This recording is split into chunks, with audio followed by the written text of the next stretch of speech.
এর একটা রোড আছে, এই রোডটার নাম নাকি ডেলিভারি রোড। ডেলিভারি রোড, কারণ এই রোড দিয়ে গেলে নাকি একদম যারা প্রেগনেন্ট মহিলা আছে তারা নাকি একদম অবস্থা খারাপ হয়ে যায়। এই কারণে রোডের নাম দিছে ডেলিভারি রোড। আর দেবিদ্বারের যে রাস্তাঘাট আছে, এই রাস্তাঘাট গুলো সবগুলা কি অবস্থা, ভালো না খারাপ? সবগুলা রাস্তা কি অবস্থা?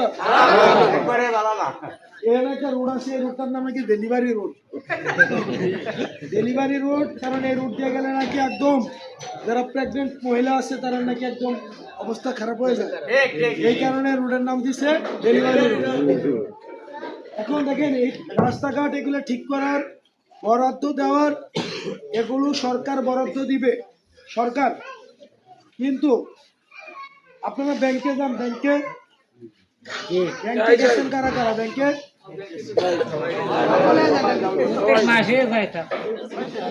তুলতে ব্যাংকে যান না?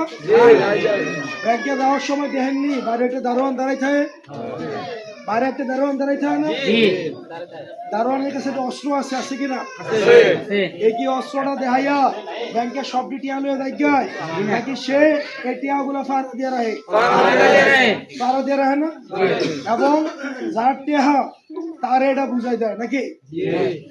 একটা দারোয়ানের বেতন 15-20 হাজার টাকা, কিন্তু এখানে ব্যাংকের থেকে আসে না 2 লাখ 3 লাখ টাকা তুলতে আইয়া আসে না? তারা টিয়াটা কি বুঝাই দেয় নাকি খায় লাইতে?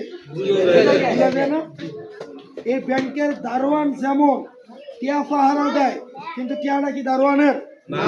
ঠিক একইভাবে এই যে দেবিদ্বারের মতো বাজেট টাকা পয়সা যা আসবে এগুলো সব হচ্ছে সরকারের, এগুলা কিন্তু এমপির না। এমপির কাজ হচ্ছে শুধুমাত্র পাহারা দিয়ে রাখা, যে যার টাকাটা তারা যেন বুঝাই দিতে পারে নাকি? কিন্তু আমাদের দেশের এমপিরা কি হয় জায়গা, তারা নিজেরাই খেলায় বাহি থাকে, তাইলে এটা কারারে দেয়, গ্রাহক দেয়, বুঝলেন না? যদি দারোয়ান রে যাওয়ার পরে আপনি দেখতেন দারোয়ান কি এটা রাখিয়া দিতেছে, ওই দারোয়ান রে কি আপনি জীবনে ওই আর চাকরি দিত নাকি ব্যাংকের থেকে বাদ দিয়ে দিত? এই জন্য আমাদের দেবিদ্বারের এর পরবর্তীতে যে আসবে সে এমপি হবে না, সে হবে দারোয়ান, যাতে করে সে সব কিছুকে দেখে শুনে রাখতে পারে।